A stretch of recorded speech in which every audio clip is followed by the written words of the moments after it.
This slow cooker chicken curry is cosy, full of flavour and works with your weight management goals. Comfort food? Absolutely. Compromise? Not at all. Start by browning skinless, boneless chicken thighs, trimmed of any visible fat. Lean protein does all the heavy lifting here, keeping you fuller for longer and less likely to reach for snacks. Next, soften chopped onions in the same pan. This step adds loads of flavour.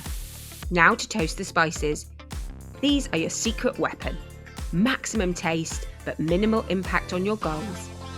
Next, add garlic, fresh ginger, and tomatoes. This adds some big flavours, lots of colour. Add chopped peppers and tip everything into the slow cooker. Cook on high for 3 to 4 hours. Once cooked, stir through fat-free natural yogurt for a creamy finish. Serve with rice and vegetables to help feel satisfied, happy and nourished.